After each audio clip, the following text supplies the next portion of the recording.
नमस्कार साथियों, unique politics पे आप सभी का स्वागत है। मैं उमेश झिलमिलिया। साथियों, आप सभी जानते हैं कि उत्तर प्रदेश में उपचुनाव होने हैं 9 सीटों पर।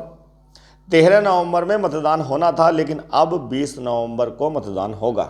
यानी कि चुनाव आयोग ने मतदान की तारीखों में बदलाव कर दिया है, एक सप्ताह बढ़ा दिया है। यानी कि 13 से सीधा 20 नवंबर को होगा और जो परिणाम आएंगे वो पहले की तरह 23 तारीख में ही आने हैं। तो ये जो बदलाव किया गया है, चुनाव आयोग की तरफ से बताया जा रहा है कि त्योहारों को देख करके ये बदलाव किए गए हैं। अब यहाँ चुनाव आयोग पे भी लोग सवाल उठा रहे हैं और सवाल बनते भी हैं, क्योंकि चुनाव आयोग ने जिस तरह से बदलाव तारीखों में किए हैं और इतनी पहले घोषणा कर दी थी कि 13 नवंबर में मतदान होगा, तो जब त्योहारों की बात आती है कि त्योहारों की वजह से बदलाव किए गए हैं, तो त्योहार तो पहले भी थे। जब चुनाव आयोग ने 13 तारीख दी थी तो तब भी कैलेंडर था, तब ये सारे त्योहार वगैरह सारा का सारा कैलेंडर चुनाव आयोग के पास था।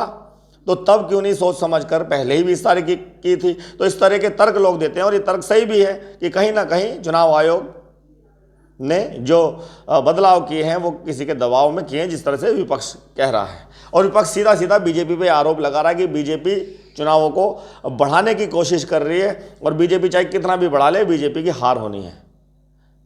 जितना भी बीजेपी इसको आगे बढ़ाएगी उतना बीजेपी हारेगी, क्योंकि देश के अंदर, उत्तर प्रदेश के अंदर बहुत ज़्यादा महंगाई है और महाबेरोजगारी है। इस तरह का विपक्ष आरोप बीजेपी पे लगा रहा है।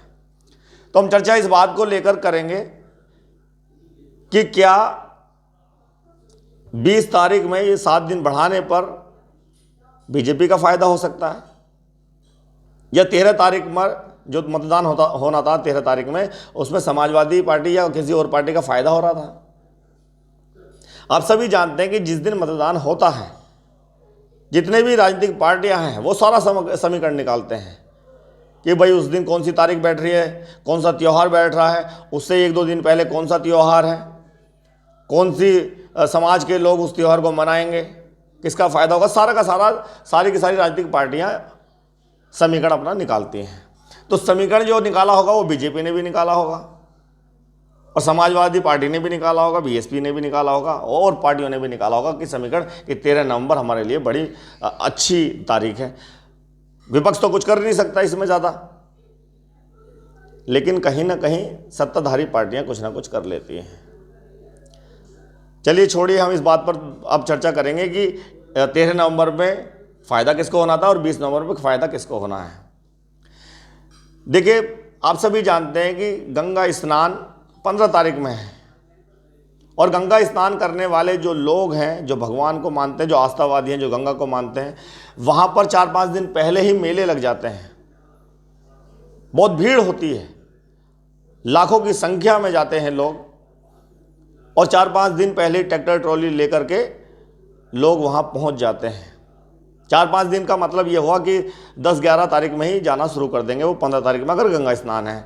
तो 13 नवंबर का तो मतदान होना था, तो इसका मतलब वो जो लोग वहाँ रहते हैं, मेले में रहते 4-5 दिन के लिए, तो वो मतदान नहीं कर पाते, वोट नहीं दे पाते किसी को भी। तो वो जो लोग थे जो वहाँ पर जाते गंगा स्नान के मेले में, वो कौन लोग थे?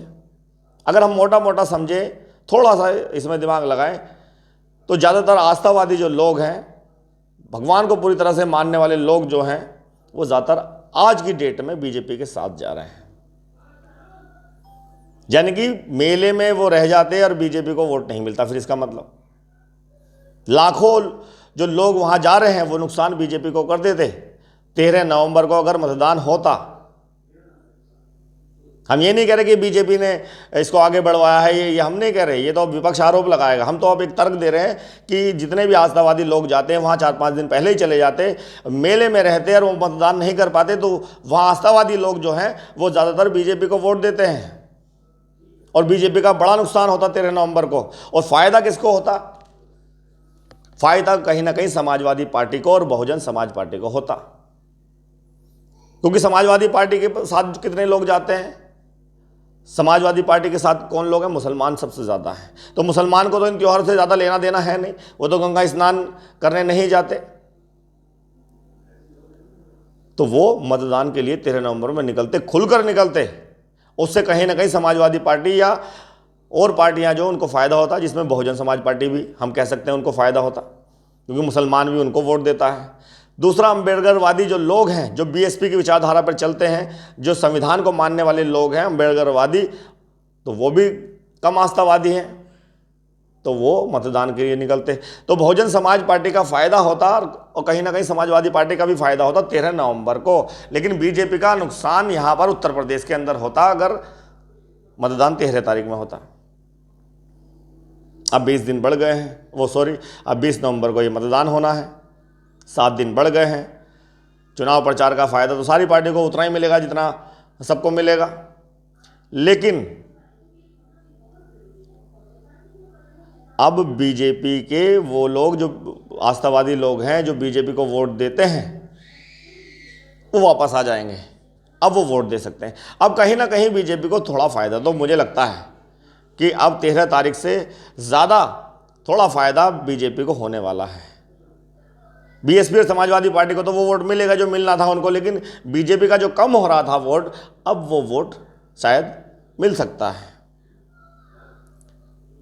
बीजेपी को कहीं ना कहीं थोड़ा सा अब फ़ायदा होगा। और आप सभी जानते हैं कि आज 1-1, 2-2, 3-3 वोटों से भी हार या जीत हो जाती है, और बड़ी कीमती है 1 या 2 या 100 वोटें। ये तो लाखों की बात हो रही थी, लाखों लोग चले जाते गंगा स्नान के लिए और वहीं रह जाते मेले में, मतदान नहीं कर पाते।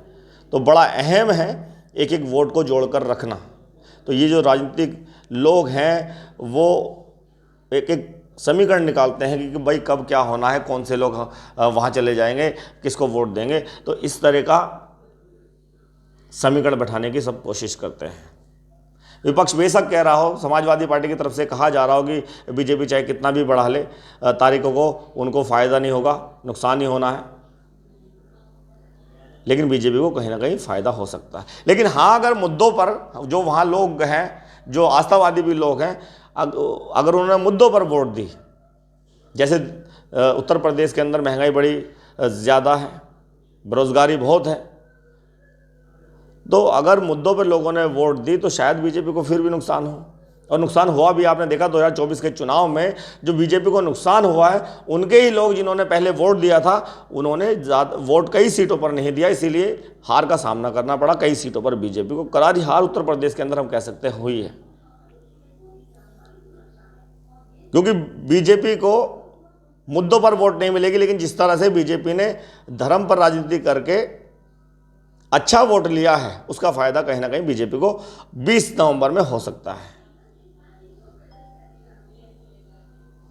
तो 20 नवंबर में मतदान होगा उपचुनावों का, और 23 तारीख में रिजल्ट आ जाएगा। होना क्या है, किसके पक्ष में परिणाम आएंगे, अब तो ये 23 तारीख में ही पता चलेगा। लेकिन हम थोड़ा सा तर्क इसी चीज़ से अंदाज़ा लगाते हैं कि कहीं ना कहीं किसको क्या फ़ायदा हो सकता है। इस पर इसलिए मैंने चर्चा की है। बहुत बहुत धन्यवाद, नमस्कार।